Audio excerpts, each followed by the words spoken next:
terjadi pada hari Jumat tanggal 17 Januari 2025 sekira pukul 02.30 dini hari. Lokasinya TKP-nya tempat kejadian perkara di Jalan Lawan Guntur nomor 18 RT 03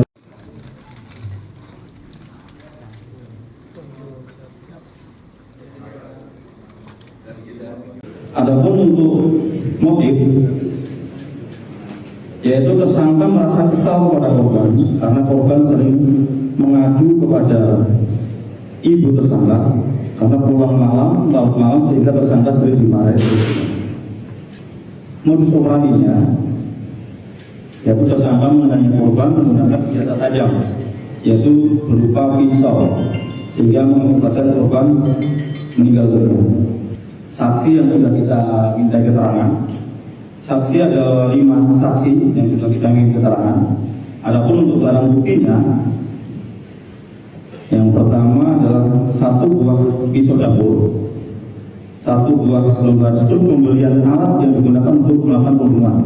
Jadi tersangka ini sebelum melakukan pembunuhan, dia membeli pisau dulu di Asabir, di Asabir. 4, 1 buah palu besi, 1 buah palu, 1 buah pasang sepatu hitam milik tersangka yang belum berdarah, dan 1 buah wig yang digunakan oleh pelaku. Kronologis awal ini terjadi pada pukul 02.30 WIB. Itu terjadi baku hantam antara si korban dengan tersangka. Itu terdengar oleh supir yang kebetulan pada saat itu di pos satpam itu di lantai 2-nya ada kamar tertidur sopir dari si tersangka. Setelah mendengar ada keributan, kemudian si sopir melihat ke lantai bawah, itu ada jenazah atau orang yang tergeletak dengan bersimbah darah, dan terlihat si tersangka membawa senjata tajam. Akhirnya si tersangka keluar dari pos satpam menuju ke jembatan yang ada di dekat rumahnya. Si tersangka ini melepaskan pakaian dan celana yang bersimbah darah ke bawah jembatan yang ada aliran sungainya, kemudian kembali lagi ke rumah. Setelah kembali ke rumah, yang dilakukan oleh tersangka itu memecahkan kaca dari kamar orang tuanya dengan menggunakan palu. Karena ada keributan itu, pembantu yang ada di kamar dan orang tua yang ada di kamar yang dipecahkan kacanya keluar dan melihat si tersangka ini membawa pisau dengan bersimbah darah. Pada saat si tersangka itu membersihkan senjata tajam, si sopir ini melaporkan ke pihak kepolisian. Untuk si sopir ini memang merasa terancam karena si tersangka ini membawa sebilah pisau, dan kalau tidak ada tangga itu pasti akan menjadi korban juga. Dan untuk menarik perhatian, si sopir ini mencoba untuk teriak dan melaporkan melalui WA ke orang-orang yang sip siangnya, security yang sip siang. Jadi untuk berdasarkan beberapa keterangan, memang motif dari tersangka ini melakukan tindak pidana pembunuhan ini itu berdasarkan sakit hati, dikarenakan si tersangka sering dimarahi oleh orang tuanya karena si korban melaporkan tersangka ini kepada orang tuanya sering pulang malam dan berbagai hal. Iyalah, itu tragis banget lah, maksudnya kok orang sampai sejahat itu sekarang sih berpikirnya. Udah pasti harus lewatin proses hukum seberat-beratnya kalau bisa. Kalau sehingga nanti besoknya orang lihat juga kayak gue nggak mau ngelakuin itu lagi gitu. Jajaran Polres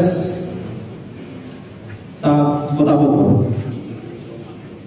Tidak ada ruang pelaku bagi semua tindak pidana kekerasan dan lain sebagainya yang ada di Kota Bogor. Semua akan kami tindak tegas dan tidak pandang. Jadi untuk otopsi kita sudah lakukan, ditemukan ada lebih dari 22 luka, yang mana salah satu penyebab luka yang menyebabkan korban ini meninggal salah satunya dari sayatan di leher yang membuat putus pembuluh darah. Berarti bisa dibilang sebanyak 22 kali ditusuk itu? 22, jadi di dalam otopsi terdapat 22 tusukan dari mulai dada, perut, paha, punggung. Sekitar Kita jarang ketemu ya, karena emang jarang bersosialisasi, jadi kita nggak apal banget ya. Dia pagi jarang keluar lah. Jarang keluar. Jarang keluar sama sekali lah. Jarang keluar. Bapak kalau tahu ya, saya tuh ya kalau kayak saya kadang suka nangis sendiri gitu. Maksudnya ngebayangin kalau ngelihat orangnya tuh kan kayak orangnya kelihatan baik banget gitu ya. Orangnya teh ya putih, baik, nggak banyak Korban ya. korban. Orangnya tuh kalau kelihatannya orang baik mah kelihatan ya Pak ya. Orangnya tuh baik, diem, nggak banyak gimana gitu. Jadi saya tuh suka sedih kalau habis udah sholat apa gitu. Sedih aja ngebayangin dia ditusuk, di apa itu ngebayanginnya gitu karena kesakitan banget ya apa gimana. Itu saya suka bayangin sampai sekarang. Saya suka gemetaran sendiri. Karena emang tertutup sih, keluarga itu emang tertutup gitu. Karena kan susah lah, karena emang jarang sosialisasi, terus jarang ketutup lah.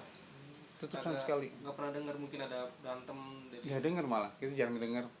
Teriak-teriak itu nggak pernah ya, kita nggak pernah denger ya. Justru dengar itu kita nggak Berantem gitu nggak pernah berantem, denger. nggak pernah dengar. Kalau dari ibunya gimana sosok ibunya? Baik sih kalau ya. Kalau ibunya sih baik, Mas- cuman ya jarang keluar jadi susah ya. Maksudnya emang jarang, mereka tuh emang keluarganya emang jarang keluar. Jadi Gitu. saya tahu dia pergi keluar gitu ya, kerja pulang sore, dan emang nggak pernah keluar. Dia tahu sih keluar dari mobil ya udah berangkat gitu aja. Untuk almarhum Pak Septian ya, semoga husnul khotimah, diterima amal ibadahnya, diampuni dosanya, dilapangkan kuburnya. Insya Allah dia syahid husnul khotimah karena dia meninggal dalam keadaan satu, dia sedang berjuang di jalan Allah mencari rezeki untuk keluarganya. Yang kedua, dia dibunuh. Yang ketiga, dia meninggal pas hari Jumat. Semoga dia husnul khotimah, itu doanya buat keluarga yang ditinggalkan. Semoga Allah memberikan ketabahan dan kesabaran, diberikan kekuatan oleh Allah gitu. Senang ya tentunya, cuman memang justru keadilan saya berharapnya adalah untuk keluarganya yang ditinggalkan gitu, pengen bener-bener adil aja gitu untuk keluarga. Kalau untuk masalah hukuman kita serahkan aja sama pihak berwajib. Tes urin terhadap tersangka, pada saat itu kita dapati positif Sinte. Jadi untuk saat ini kita sudah melakukan penetapan tersangka melalui otomatis melalui gelar dan dilakukan penahanan di Rutan Polresta Bogor Kota. Untuk ancaman hukuman 20 tahun sampai seumur hidup.